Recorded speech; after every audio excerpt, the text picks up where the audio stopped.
Life Cycle of a Claim by Zuleika Esteban. Patient pre-registration. In the first step of the life cycle of a claim, a patient first makes an appointment with their primary healthcare physician. Here, the patient will explain the reasoning for their appointment.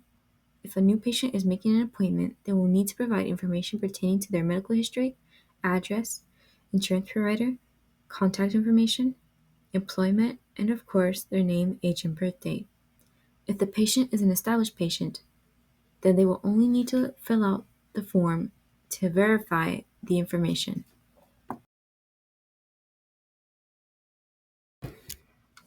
Financial responsibility. Financial responsibility is the second stage of the claim life cycle. It is at this time where who pays for what is discussed for the doctor's visit. This involves verifying the patient's eligibility and benefits of their coverage. There are some services certain insurances do not consider covered in their plan. Services not covered are responsibility of the patient. Co-payments are when a patient and an insurer both pay for the statement. A deductible is a fixed amount of money a patient must pay prior to the insurance payment. Co-insurance is the amount a patient pays for their services after they pay their deductible.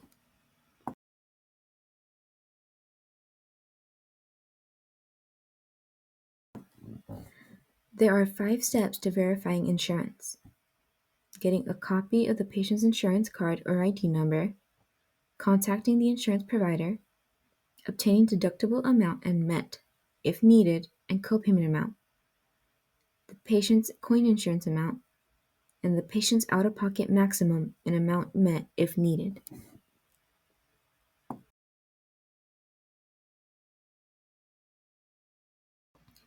Patient check-in and check-out.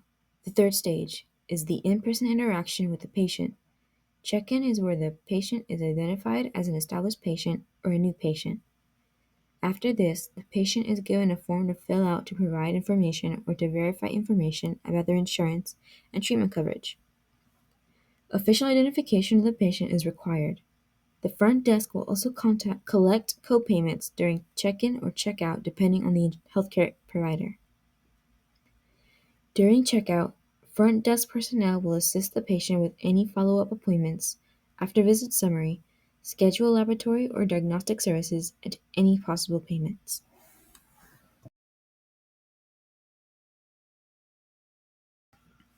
Superbill.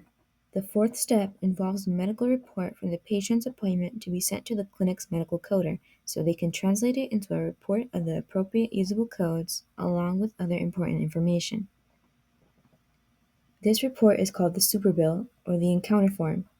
Each medical office has their own unique superbill specific to their services.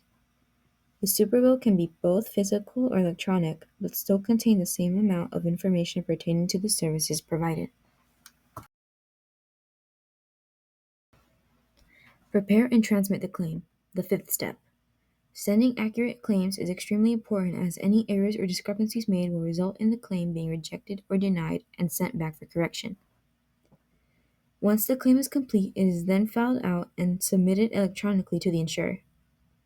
Cost of procedures are included, but the patient will only receive the cost amount they are expected to pay. Every insurance provider has their own system specific to their own regulations. Successfully formatted claims are then reviewed and assessed to make sure they comply with the insurance rules and regulations. Individual claims may be denied if they do not meet up to the standards. After the claim is processed, the claim is sent back to the provider with acknowledgments and is ready for download.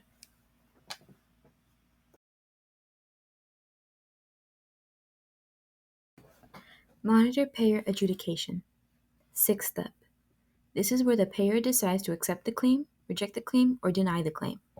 An accepted claim will be processed for payment, although it should be highlighted that it will not be paid in full as that depends on the insurance plan.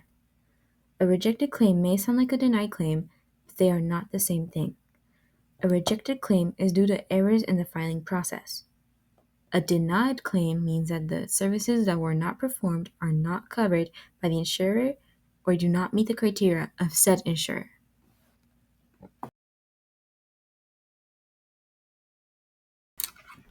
General patient statement. The seventh step. This is when the insurer has paid their part and the remaining amount is passed on to the patient in a different statement. A patient statement is a medical bill that is sent to the patient's address through electronic mail or physical mail. After the statement is printed, they are separated by days 30, 60, 90, and 120. Each group will be mailed once per week each month depending when the statement is paid. Communication is important during this stage to ensure the patient understands their financial responsibility. Collection efforts may involve mailed statements, phone calls, and payment plan arrangements. However, all collections must follow the FDCPA to ensure fair and ethical treatment of patients, meaning no harassment or abuse will be tolerated, alongside intrusive or repeated phone calls, intimidation, misrepresenting the consequence of non-payment, or contacting at inconvenient times. For example, calling a patient at 6 a.m. Follow-up payments and collections. The eighth and final step of the life cycle of a claim. This is where billers are responsible in mailing out accurate bills throughout the appropriate time frame and making follow-ups with patients whose bills have been labeled as delinquent. If payments are overdue or classified as delinquent, billers must communicate the balances clearly with patients through calls, email, or mail. If no payments are made, it is the responsibility of the healthcare provider to inform a collection agency that follows ethical and legal guidelines.